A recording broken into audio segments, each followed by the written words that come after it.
नायडू नीतीश रोकेंगे मोदी का रास्ता। सीएम को हटाने वाले बिल पर जेडीयू टीडीपी में नाराजगी।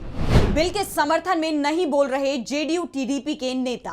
बिहार चुनाव के नतीजे तय करेंगे जेडीयू टीडीपी की रणनीति। प्रधानमंत्री, मुख्यमंत्री और मंत्रियों को गंभीर आरोपों में 30 दिनों तक गिरफ्तार रहने पर पद से हटाने की बात हो रही है। मोदी सरकार इससे संबंधित बिल लोकसभा में पेश भी कर चुकी है। फिलहाल इस बिल को जेपीसी के हवाले किया गया है।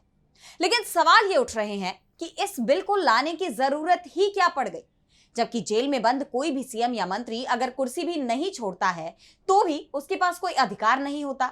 यहां तक कि वो किसी भी आदेश पर दस्तखत तक नहीं कर सकता, क्योंकि जेल मैनुअल में उसे कोई भी विशेषाधिकार नहीं मिलते हैं। यानी जेल में पहुंचने के बाद सीएम हो या मंत्री एक साधारण कैदी ही होता है। कोई कुछ विशेष सुविधाएं तो मिल जाती हैं, लेकिन मंत्री की हैसियत से वो कोई भी आदेश नहीं दे सकता और ना ही किसी भी तरह का कामकाज कर सकता है। यानी उसका मंत्री या मुख्यमंत्री का पद अगर जाता नहीं भी है तो भी उसके पास कोई अधिकार नहीं रह जाता। दिल्ली के सीएम रहते हुए अरविंद केजरीवाल तिहाड़ जेल चले गए थे। उन्होंने इस्तीफा नहीं दिया, जिसका असर यह हुआ कि दिल्ली सरकार सिर्फ कागजों पर रह गई थी। सभी कामकाज ठप पड़ गए और इसका नतीजा ये निकला कि एक साल बाद जब दिल्ली में विधानसभा चुनाव हुए तो आम आदमी पार्टी के हाथ से सत्ता चली गई। और देश के गृह मंत्री दावा कर रहे हैं कि अगर केजरीवाल इस्तीफा दे देते तो हमें यह बिल लाना ही नहीं पड़ता। ऐसे में एक बात तो साफ है कि अगर कोई सीएम या मंत्री जेल जाता है और अपना पद नहीं छोड़ता तो उसके दल को ही सबसे बड़ा नुकसान उठाना पड़ता है। जबकि इस्तीफा देने वाला, जैसा झारखंड में हेमंत सोरेन ने किया था, अगर कोई सीएम वैसे कदम उठाता है तो जनता भी उसके साथ खड़ी हो जाती है। देखा जाए तो इस बिल को लेकर सबसे ज्यादा चिंता में अगर कोई दिख रहा है तो वो एनडीए में शामिल पार्टियां ही हैं, क्योंकि बिल को संसद में लाए जाने के बाद से नीतीश कुमार और चंद्रबाबू नायडू, जो कि एनडीए के सबसे बड़े सहयोगी माने जाते हैं, उन्होंने इस पर चुप्पी साध ली है। तो क्या नायडू और नीतीश रोकेंगे बीजेपी का रास्ता? आज हम इसी पर अपनी स्पेशल रिपोर्ट में करेंगे बात। नमस्कार, मैं आराधना। तो शुरू करते हैं हमारी एक खास रिपोर्ट। तो पीएम और सीएम अगर 30 दिन के लिए जेल गए तो उनका पद भी चला जाएगा। मोदी सरकार की तरफ से पेश किया गया बिल फिलहाल जेपीसी के पास चला गया है।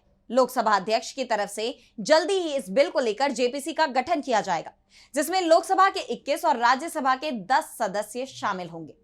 विपक्ष की तरफ से लगातार यह कहा जा रहा है कि बीजेपी इस विधेयक की आड़ में नीतीश कुमार और चंद्रबाबू नायडू पर लगाम लगाने की कोशिश में है।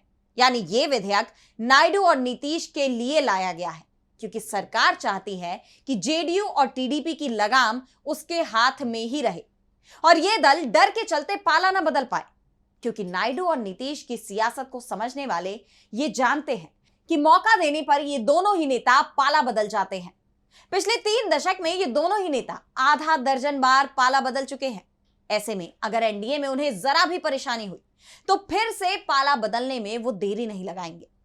सबसे बड़ी बात तो यह है कि इस बिल को लेकर बीजेपी के नेता तो खुलकर बोल रहे हैं, लेकिन जेडीयू और टीडीपी के नेता बेहद संभल कर बयान दे रहे हैं। उनकी पार्टी अभी भी एनडीए का हिस्सा है, इसलिए कोई भी खुलकर इस बिल का विरोध भी नहीं कर रहा है।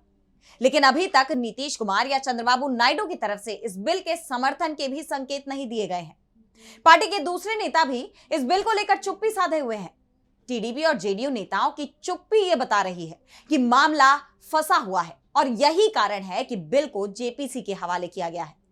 जेडीयू के कार्यकारी अध्यक्ष और राज्यसभा सदस्य संजय कुमार झा से जब इसे लेकर सवाल किया गया कि क्या उनकी पार्टी पीएम और सीएम के जेल जाने पर पद से हटाने वाले बिल के समर्थन में है, तो उन्होंने इस सवाल का जवाब ही नहीं दिया। संजय झा की चुप्पी ये बता रही है कि वो इस बिल के साथ नहीं है। लेकिन जब उनसे दोबारा सवाल किया गया तो उन्होंने कहा कि पार्टी को अभी इस मुद्दे पर चर्चा करनी है, इसलिए वे अभी कोई आधिकारिक बयान नहीं दे सकते।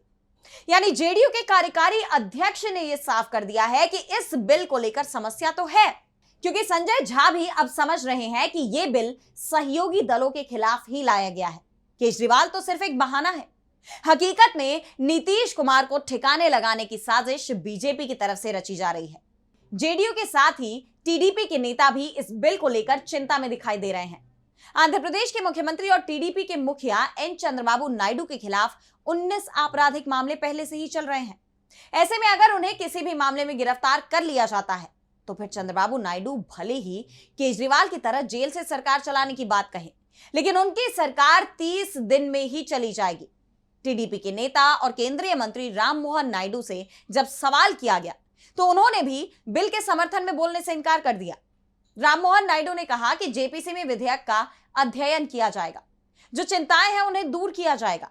यानी नीतीश और नायडू दोनों की ही पार्टी इस बिल को लेकर चिंता में दिखाई दे रही है। यह साफ है, पार्टी के नेता खुलकर सिर्फ इसलिए नहीं बोल रहे हैं क्योंकि वो एनडीए में है और नीतीश की मजबूरी यह है कि बिहार में 1.5 महीने में ही विधानसभा चुनाव का ऐलान हो जाएगा और चुनाव से पहले नीतीश को बीजेपी के साथ रहना अब मजबूरी हो गई है, क्योंकि अब महागठबंधन ने नीतीश के लिए अपने दरवाजे बंद कर लिए हैं।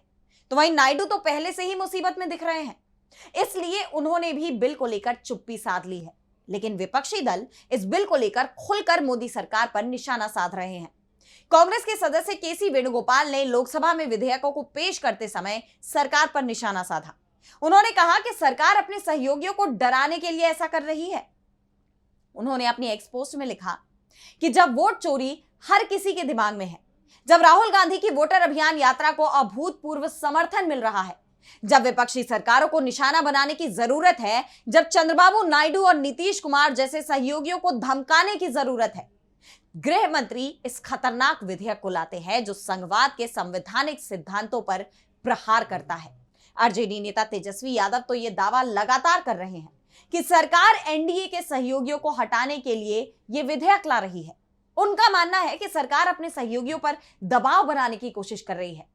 जिस तरह से इंडिया गठबंधन की तरफ से यह दावा किया जा रहा है कि यह बिल नीतीश और नायडू पर अंकुश लगाने के लिए लाया गया है और इन दोनों ही नेताओं ने पीएम और सीएम की कुर्सी छीनने वाली बिल को लेकर चुप्पी साध ली है, उससे साफ दिखाई दे रहा है कि बीजेपी के सहयोगी दलों को भी अब समझ में आने लगा है कि अगर एनडीए के साथ रहेंगे तो बीजेपी के दबाव में काम करना होगा। जैसा बीजेपी चाहती है वैसे ही चलना होगा, नहीं तो कभी भी कुर्सी छीन ली जाएगी। ऐसे में कहा तो यह भी जा रहा है कि चंद्रबाबू नायडू और नीतीश कुमार दोनों ही बिहार विधानसभा चुनाव के नतीजों का इंतजार कर रहे हैं। वैसे भी बिहार विधानसभा चुनाव के नतीजे आने के बाद ही यह बिल संसद में फिर से पेश होगा। अगर बिहार में नीतीश कुमार की पार्टी फिर से उस हैसियत में आ जाती है जिसमें उनके बिना कोई भी दल या गठबंधन सरकार न बना पाए, तो फिर नीतीश और नायडू दोनों ही मिलकर मोदी सरकार के साथ खेल कर सकते हैं और तब तक दोनों ही तरफ के नेताओं की चुप्पी यह बता रही है कि इस बिल ने एनडीए के अंदर तूफान खड़ा कर दिया है। फिलहाल आज स्पेशल रिपोर्ट में इतना ही। अगर आपको ये रिपोर्ट पसंद आई तो वीडियो को लाइक करना ना भूलें और चैनल को सब्सक्राइब कर लें और आपकी जो भी राय है इसे लेकर हमें कमेंट सेक्शन में जरूर बताएं। इसी के साथ मुझे दीजिए इजाजत और देश दुनिया की तमाम बड़ी खबरों के लिए देखते रहिए डीबी लाइव। नमस्कार।